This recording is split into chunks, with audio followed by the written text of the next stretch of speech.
Namo Amida Butsu.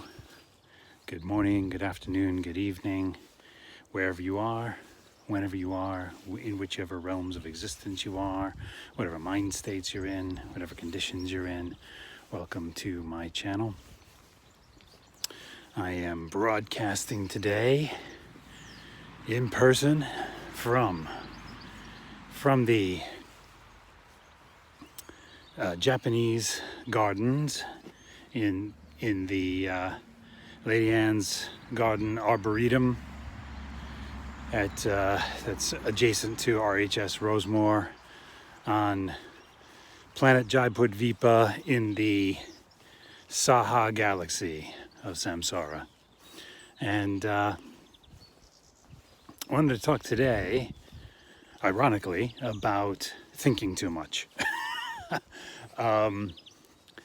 As if my thinking is going to actually accomplish anything or get me anywhere. Anything that I think about, as if that's gonna, my thinking is gonna get me anywhere, as far as the Dharma.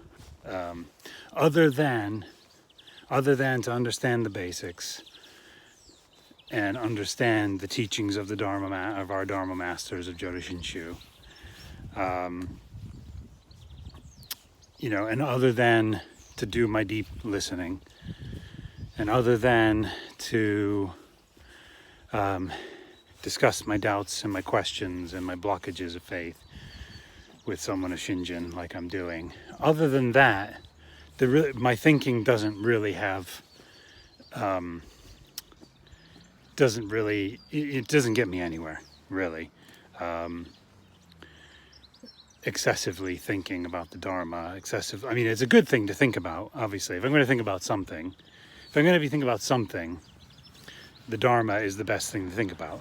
That's the thing that I most want to think about actually in life, and spend time with, and spend time thinking about, and having in my mind and having in my brain. It's the best thing I could have. But at the same time, my thoughts about it is what I'm talking about. What I think of it, and what I think, especially my interpretation of it. Any interpretation of it that comes from an ordinary human mind is pointless. And then talking about it too much. I noticed when I'm discussing with Kyokan, I listen back, I record those sessions so I can, because I don't always take in everything at the time when I'm actually having the discussion, so I get more later on as part of my deep listening to listen back to it. And one of the things I notice is I do talk an awful lot unnecessarily about things. Yes, like I say, I need to fully express my doubts, fully express my questions, and fully express anything that I think is a blockage within me, an issue that I have somehow with the Dharma. I need to get that discussed and out there.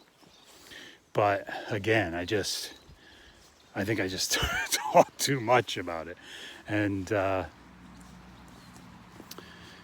it's kind of like the guy, this is partly an area where I just need to empty my cup more. Again, I'm not, this isn't any kind of self-power practice, but just that part of deep listening where you just need to empty your cup, lay aside what you think about things, and just, ask your questions, express your doubts, express your Dharma, your issues with the Dharma, or your, anyway, I always get a kick out of hearing myself say that. Issues with the Dharma, like this ordinary bamboo, wretch, evil mind is going to have some issue with the Dharma, some kind of blockage that, anyway, like what I think is so important about what I think about the Dharma is so important. Or could even, yes, I need to talk about those things, but then just mostly listen.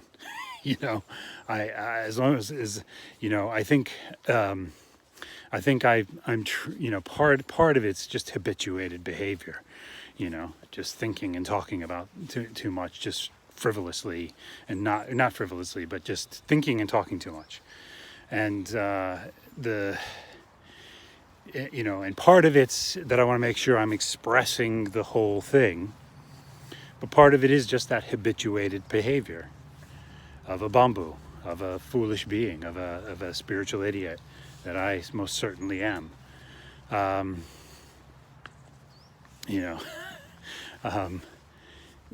So it's and I noticed that while I'm in those Dharma discussion sessions with Kyokan, that I do go on a bit unnecessarily, really, and I do need to.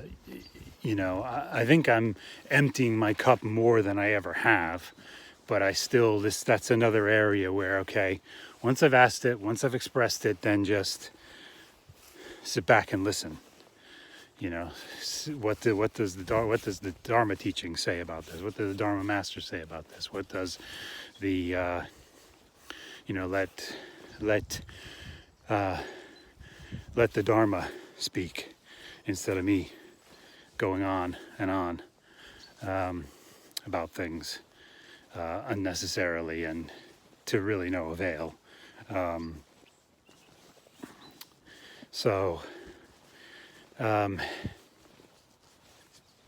It's just something I've noticed, and like I say, actually, the best thing that could be in my mind and me be thinking about is the Dharma in any way. That's the best thing that could be in my mind. So I would never not want that going on in my mind. I always would love my mind to be on the Dharma constantly, actually. So it's a fine line, of the bamboo life, where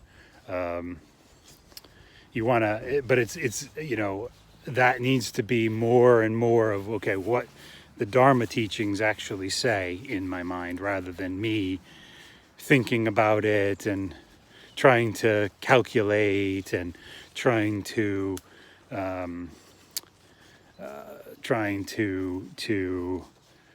somehow interpret it, I guess, or elaborate on it. There's just there isn't any. That's just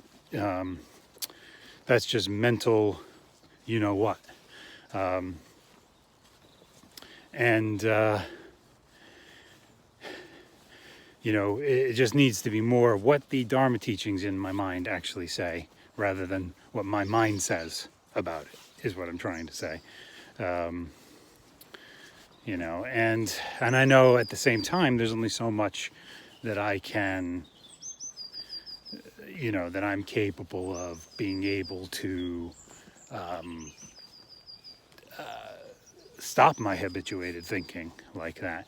There's only so much I can prevent that, I cannot act as I wish.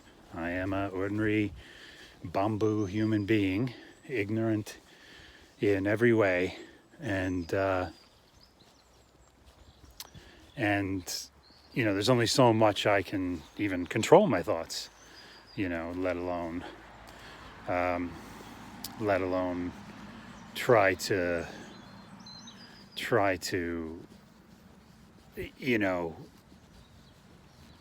anyway, so it just, it's just something I noticed, and I wanted to talk about. I do want the Dharma in my mind, but just the Dharma. I want more and more of just what the Dharma teachers say, rather than my mental activity about it, rather than my, but again, I think any way that my mind is on the Dharma is a good thing. It's just, I just like it to more be just what the Dharma teachings say. So, I guess that is, the part of that is you have to empty your cup to let it in, You have to empty your thoughts. You have to not empty, but not any kind of practice, or it's not any kind of meditative thing or mental, exercise or anything. It's just, okay, lay it aside. Okay, yeah, I have these thoughts. Yeah, whatever. Let them come and go, and focus on the Amida-Dharma. Focus on Amida. Change the focus to Amida-Dharma. Change the focus to Amida. Change the focus to the Dharma. What the Dharma masters say. What do the Dharma masters say? Think on, as Josho Sensei says, think on what the Dharma, I can't remember how he put it exactly. Think of what the Dharma says. I can't remember it. Anyway, the way he put it once that I heard him say, but, just focus on Amida, just focus on, change the focus to Amida, change the focus to the Amida Dharma, change the focus to the teachers, what they actually say, and do more reading, just so there's more in there, more of it in there, more of it.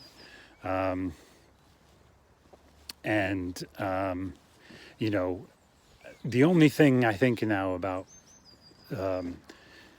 this is all part of the process of deep listening, is the only thing I think about the deep listening is that it's what Amida gave us to open us to his Dharma. It's what Amida gave us to open us to his light. It's what Amida gave us so that we can eventually entrust to him. It's what Amida gave us so we can eventually have Shinjin. And because of that, reach a stage of non-retrogression and go to his Pure Land when this life is over. And when I say, I don't mean that like it's some kind of practice that brings us to a stage of non-retrogression. It's that it's Amida's practice, Amida's vow, Amida's practice that brought us, that through faith brings us to a state of non-retrogression. So when this life is over, we die and go to the Pure Land through his power. It's all his practice. The deep listening is his practice. It's his power. It's his work. It's not mine. I just show up and do it. I just listen to the call.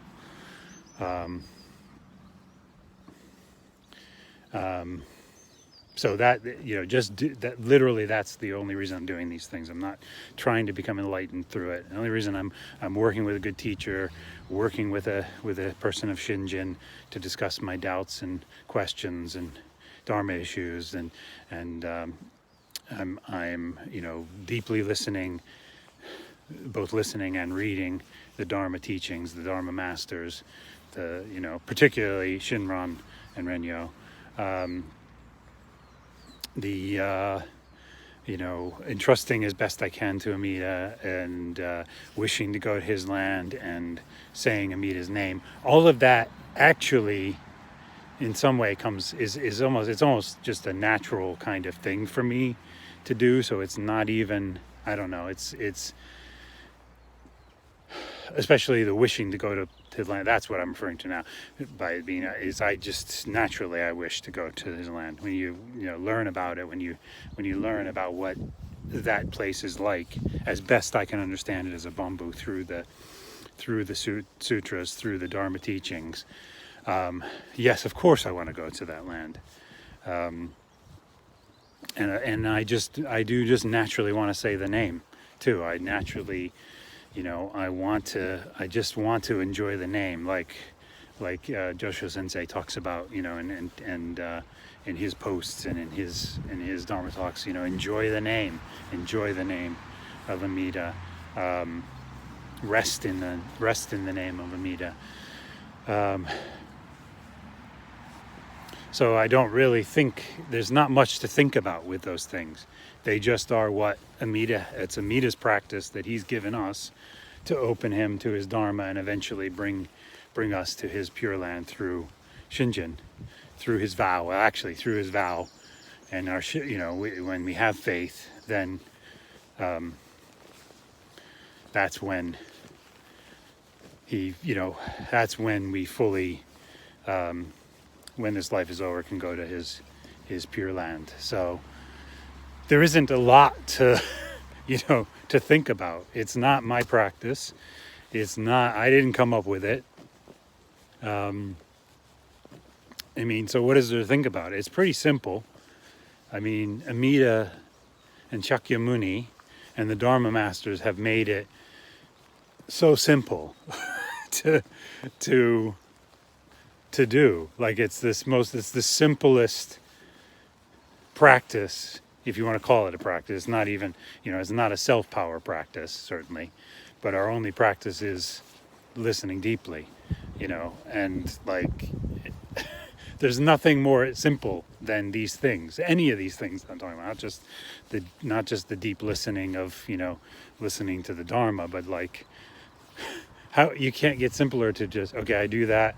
Okay, I talk about your questions and your doubts and your issues with the Dharma, and and work with a good teacher to do that, and work with people of Shinjin to do that, and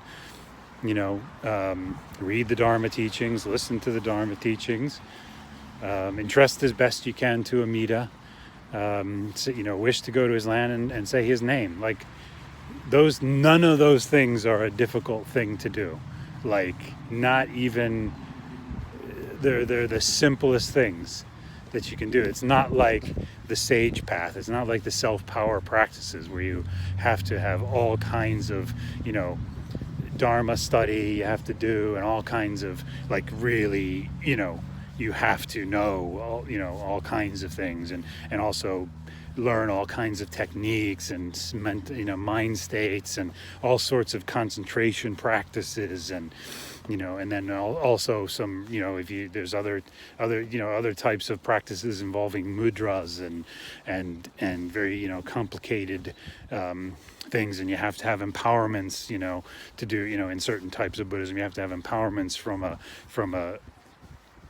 a guru or from a teacher, or a priest, a Buddhist priest, to be able to do the certain practices. And there's all, and very elaborate rituals, and there's all kinds of things in Buddhism, pretty much. And and even if it's just meditation, that's not, it's very difficult practice. Even like Zen meditation, like if that's, that's the one practice you learn, Zen, like that is a very difficult practice.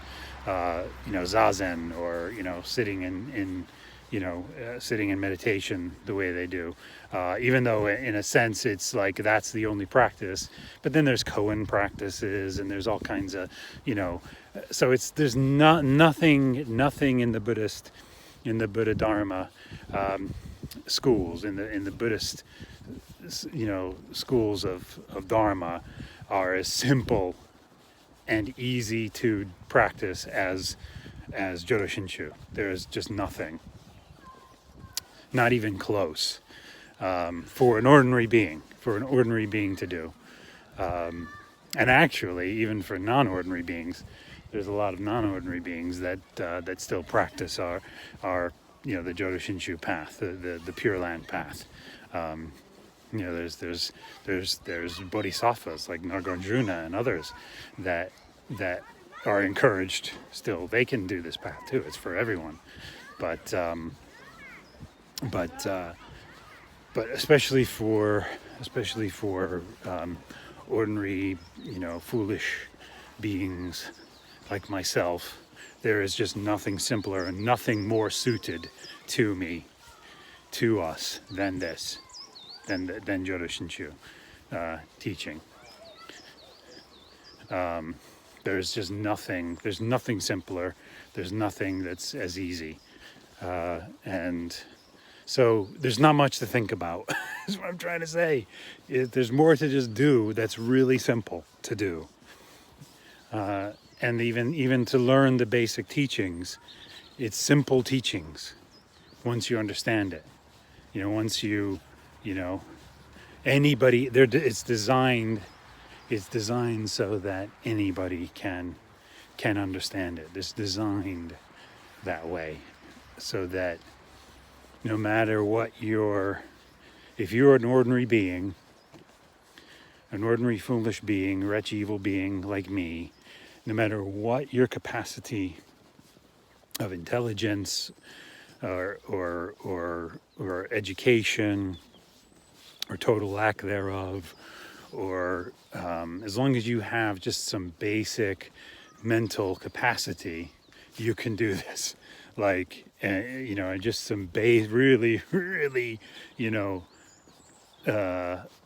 basic intelligence, like really, really, like you don't have to have a lot of intelligence to, there's that story about that. I remember Paul Roberts talking about this, not story, but this account of Honen and Shinron traveling somewhere on the road, and they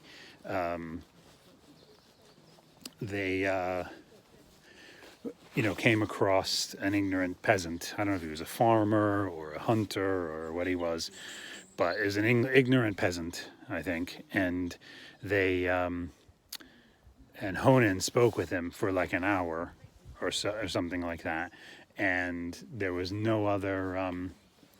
There was basically no. Within an hour, when they left the conversation, when they left the man and walked away, Honen said that this man's birth is assured. In an hour, to the totally ignorant, uneducated peasant, within an hour, he learned the Dharma and had faith.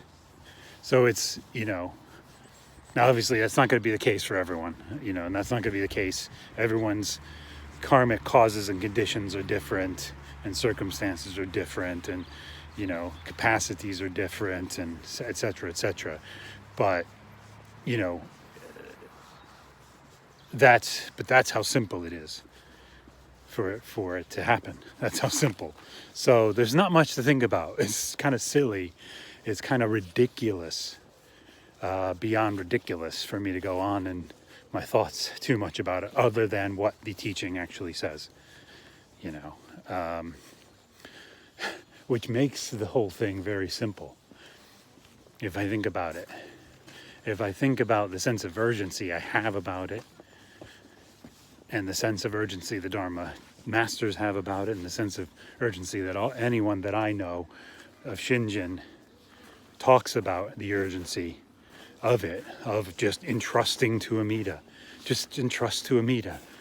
If I know I can't do any other practice, if I know, just entrust to Amida. And I'm doing that as best I can now.